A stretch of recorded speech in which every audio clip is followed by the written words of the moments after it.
essa história do Dom Ângelo, prisioneiro do amor, não sei se você já conhece, ô Ricardo, a história do...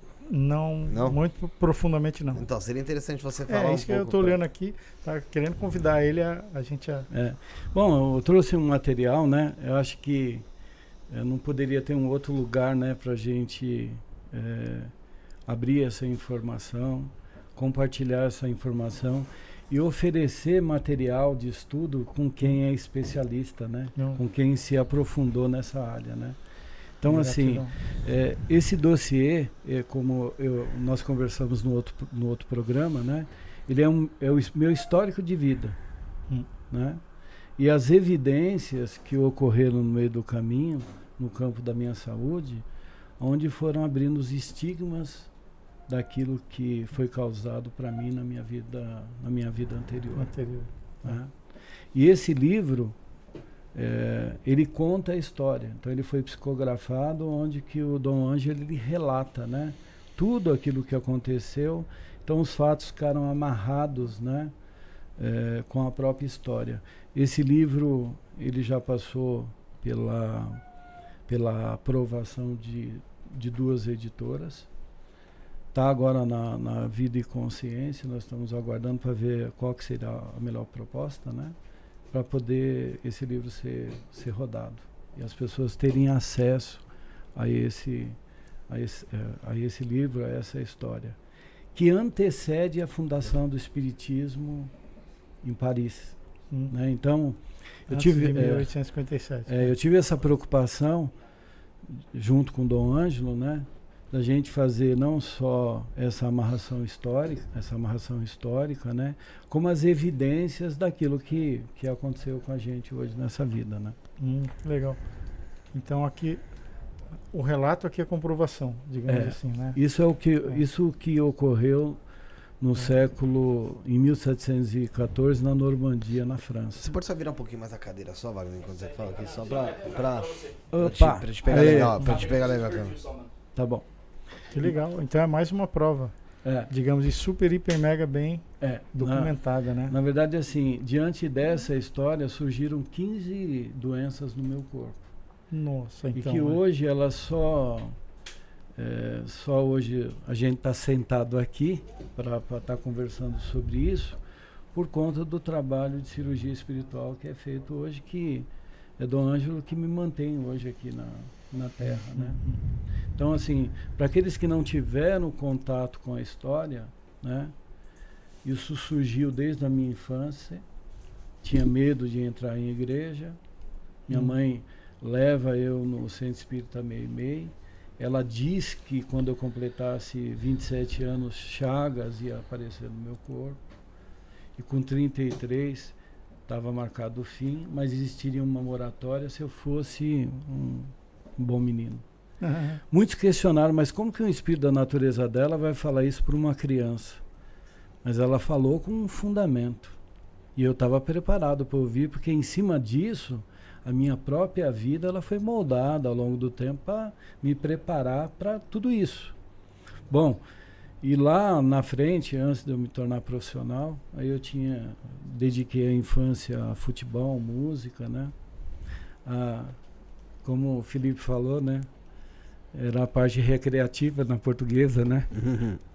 Então, chegou o momento que eu tinha que renunciar, ou seguir a carreira ou a vida espiritual. Então, eu não tive que seguir.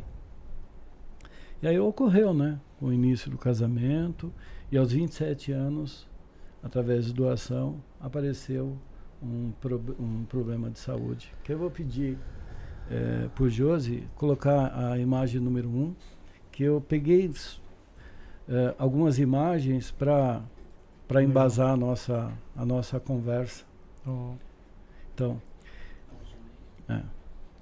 assim, na primeira doação de sangue, o Hospital das Clínicas mandou me chamar urgente. E aí eu não fui. A segunda vez, no ano seguinte, fui fazer doação de sangue no Hospital São Paulo. Também não fui. Aí, através de um exame periódico na empresa, pegaram e me levaram para o Hospital da Beneficência Portuguesa. E lá identificaram que eu estava com um quadro inicial de colangite esclerosante. A colangite esclerosante é uma doença congênita que ela nasce com o bebê. Então, se ele não transplantar com 1 ano, ele morre. Então, como que eu tinha 27 anos com ela ali? Já tinha durado então, já. Então já teve uma contradição, né? Então isso aí já entrou alguma coisa diferente. Aí tá o ano 2002, onde que eu comecei a me tratar. Pode pôr a segunda imagem, por favor? Então, e em cima disso foram as outras doenças aparecendo. Aí isso daí houve complicações na minha saúde, e aí o Dr. Rony, através de uma endoscopia, ele pegou um quadro de erosão no meu esôfago. Pode passar outra imagem, por favor? Erosão no esôfago? Aí, tá vendo? Isso eram marcas do envenenamento de arsênico. Eu fui envenenado com arsênico antes da minha morte. Olha que legal, pessoal, não podemos passar rápido não. Foi envenenado com arsênico. Só fala mais perto, por favor, do microfone. Foi envenenado com arsênico antes. Então, assim, aí essa história antes da morte. Então, e assim, aí vem o reflexo agora nessa começou a chaga se manifestar, que alguém nasce com né? uma coisa dessa. Então, legal. Então, começou a aparecer as doenças e os problemas. Aí, com 20 anos, como eu escolhi, me dediquei ao espiritismo, né? Então, lá no começo, comecei a psicografar, a psicofonia, né? O trabalho social dentro da casa de uma maneira normal. Isso aí foi até o momento que começou a aparecer isso daí. Aí chegou próximo dos meus 33 anos, onde era a data que estava marcada para o final da minha vida. O fato interessante disso, que quando eu me casei, a mãe dos meus filhos, né, ela tinha passado numa benzedeira, e a benzedeira disse que ela ia se casar com um rapaz da mesma idade que ela, que esse rapaz com 27 anos iria contrair uma doença grave, que os médicos não descobririam, e com 33 anos ia ter a minha partida. Então eu já vi que as informações, isso acabou me preocupando, né? Porque tinha que trabalhar a minha cabeça e começar a fazer esse caminho, né, do entendimento e ver onde que eu poderia fazer para tentar amortizar, não é? Toda essa situação. E Wagner, nesse caminho aí que você encontrou a espiritualidade, que você começou a trabalhar a mediunidade, você se preparou mais para terminar essa passagem aqui aos 33, ou você já pensava que algo te ajudasse a estender essa passagem por aqui, como aconteceu e como acontece até hoje? Então, eu sempre acreditei na espiritualidade e sempre acreditei no Dr. Ângelo, que a princípio, né, durante o início da minha caminhada com ele vinha dentro da casa como um preto velho, Pai Benedito, e ninguém sabia que era essa uma das reencarnações dele. Então, ele sempre veio como um vovô conselheiro, né? Olha só, então, para quem tem preconceito da Umbanda, pessoal, aí, tá certo? Vinha como um preto velho, mas na verdade não era, certo? Não era, né? Então, pode atuar nas duas linhas, digamos assim, no espiritismo e na Umbanda, com a mesma propriedade, certo? Sim. Porque a gente tem as roupagens, né? Então tudo vai de acordo com essa necessidade. Então, ele mesmo me colocava essa fé, essa minha confiança, né, em cima daquilo que era feito. Então não tinha outra coisa a fazer, a não ser tentar fazer o melhor e viver como se fosse o último dia da minha vida, né? Que a gente também não sabe dia de amanhã. Também não sabe. A gente entendeu? pode estar aqui hoje, amanhã não tá. Tá certo? Posso fazer uma pergunta pro Wagner? Claro. O programa é aberto para vocês. Porque eu percebo que algumas pessoas que eu já vi atendimentos, alguns guias espirituais, falaram para elas que são médiuns, né? Que seria muito importante eles trabalharem de alguma forma fazendo caridade. Não importa de que forma, se é no espiritismo, se é na Umbanda, se é católico, se é Falou, isso é fundamental para você como forma de resgate kármico e como forma de preservação da sua saúde. Então, eu lembro de ter conhecido uma pessoa que tem esclerose múltipla e tem epilepsia, 27 anos. E sofria muito, tomando muito remédio. E o guia espiritual falou, olha, se você trabalhar com caridade, em qualquer lugar que seja, isso vai amenizar tanto a sua doença que ela vai ser como uma gripe para você. Você vai morrer bem velhinha e não vai morrer por conta disso. Então, aí minha pergunta é, você já viu, é o seu próprio caso, pelo que eu percebo, né? Que há uma diferença muito grande entre uma pessoa estar trabalhando com caridade ou não, se isso influencia a vida dela, se ela tiver doenças, por exemplo, se ela tiver problemas. O ato de caridade, né, independente da religião, ele auxilia, Wagner? Não tenha dúvida que auxilia, né? Obrigado. Então, essa anistia, né? Esse regime de compensação, e principalmente a questão da epilepsia, que eu tenho uma filha que é epilética. Né? Então, a gente sabe que ela tem a missão dela para seguir, tem um caminho, mas a partir do momento que ela passou a estar junto comigo e estar trabalhando, os quadros diminuíram. Ó, tá vendo, galera? Né? E dela, ela tem epilepsia mioclônica juvenil, ou seja, aquela que se tem...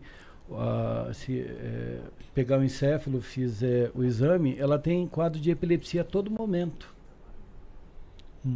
A todo momento. Aí tem um pico maior. Então hoje ela toma a dosagem mais alta.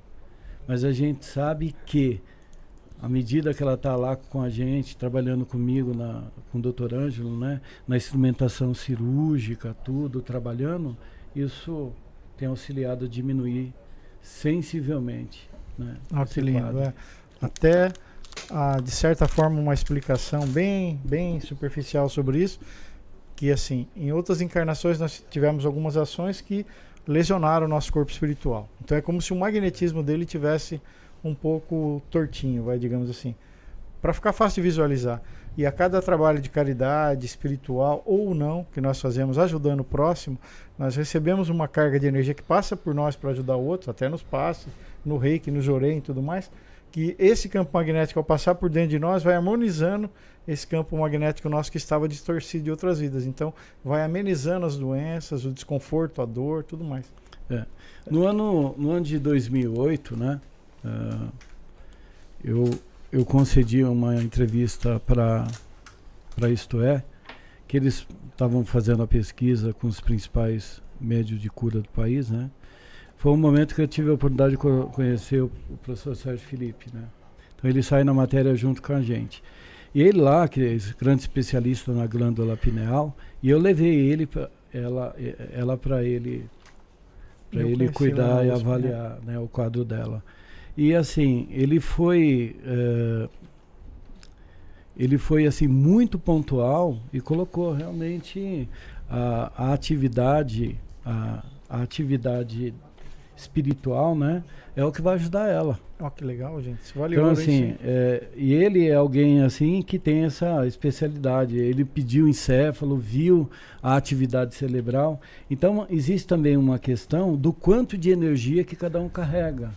Então, às vezes, até um problema de espaço. O espírito é maior que o corpo. Ele vai sofrer esse processo.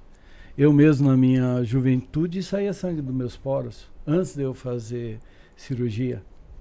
Então, aqui, ó.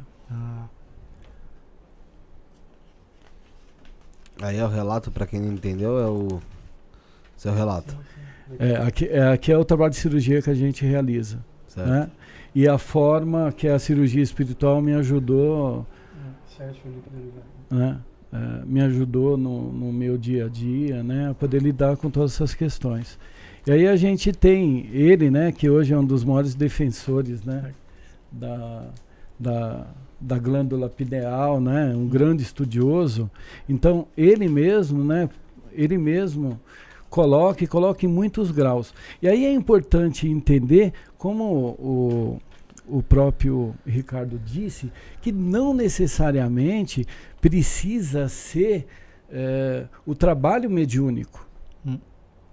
Esse trabalho de caridade, de ajuda, tudo isso daí vai ter uma ação muito importante, muito benéfica, né?